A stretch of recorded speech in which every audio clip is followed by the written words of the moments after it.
Hey guys, గుంటూరులో తిరునాళ్ళు చూద్దామా? అయితే నాతో పాటు వచ్చేయండి. మా అయ్యతను కూడా తీసుకెళ్ళిపోతున్నాను. అండ్ ఫస్ట్ టైం ఇవన్నీ చూస్తున్నాను. ఇంత చిన్న చిన్నవన్నీ స్టీల్తో అండ్ అలాగే అల్యూమినియంతో ఎంత క్యూట్ క్యూట్గా ఉన్నాయో. మా హావి అయితే స్టార్టింగే ఇంకా చూసేసి మమ్మీ ఐ వాంట్ దిస్ అని చెప్పేసి చెప్తుంది. బట్ అవన్నీ ఎంత అని అడిగితే ఒక్కొక్కటి 20-30 చెప్తున్నారు. ఏం తగ్గించరా అంటే అస్సలు తగ్గించరంట. కానీ భలే క్యూట్గా ఉన్నాయి. ఇంక సరే మళ్ళీ వచ్చి కొందాంలే అని చెప్పేసి ఇంకా ఫ్రంట్ ఏమేమి ఉన్నాయో, ఇంకా ఫ్రంట్ ఏమైనా తక్కువ రేట్కి ఇస్తారా అని చెప్పేసి ఇంకా ఫ్రంట్కి చూసుకుంటే వెళ్ళిపోతున్నాము.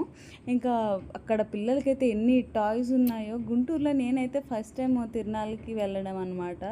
మా సైడ్ అయితే తీర్థం లేదంటే జాతర ఇట్లాంటివన్నీ అంటారు. ఇక్కడ తిరునాళ్ళు అని అంటారంట. అండ్ అక్కడ డిఫరెంట్గా ఉంది, ఇక్కడ డిఫరెంట్గా ఉంది. అక్కడ ఇలానే చిన్నపిల్లల టాయ్స్ ఎక్కువ వస్తాయి కదా, ఇలా పండగలకి వాటికి. ఇక్కడ కూడా సేమ్ అంతే అనమాట. అండ్ అలాగే పెద్దవాళ్ళకి యూజ్ అయ్యేవి కూడా చాలానే ఉన్నాయి. కానీ ఎక్కువ నాకు ఇక్కడ చిన్నపిల్లలకి ఇలాంటి చిన్న చిన్నవి చాలా బాగా అనిపించినాయి నాకైతే. ఎందుకంటే చిన్న చిన్న గిన్నెలు, కుకింగ్ టాయ్స్ అట్లా ఏమీ అంత ఎక్కువ మా సైడ్ అయితే ఎక్కువ ఎప్పుడు చూడలేదు. నాకైతే ఇక్కడ చాలా బాగా నచ్చినాయి అలాంటివి చిన్న చిన్న క్యూట్గా ఉండేసరికి.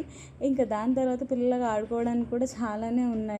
ఈ కప్స్ అయితే చూసిన వెంటనే అట్రాక్ట్ అయిపోయాను నేనైతే. Sky blue colour cups and black colour cups, అవి ఒక సెట్ ఇవి ఒక సెట్ తీసుకున్నాను.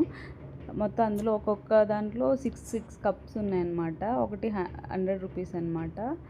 చాలా బాగున్నాయి. దాంతోపాటు జార్స్ తీసుకున్నాను, ఆవకాయలు ఇలాంటివి వేసుకునేదానికి సెట్ తీసుకున్నాను. ఇంకా చాలా వీడియోస్ అయితే మిస్ అయినాయి, మీకు మొత్తం చూపిద్దాం అనుకున్నా. బట్ ఇంకా ఉన్న వాటితో చూపిస్తాను. ఫైనల్లీ ఇది వీడియో. వీడియో నచ్చితే ప్లీజ్ డూ సబ్స్క్రైబ్.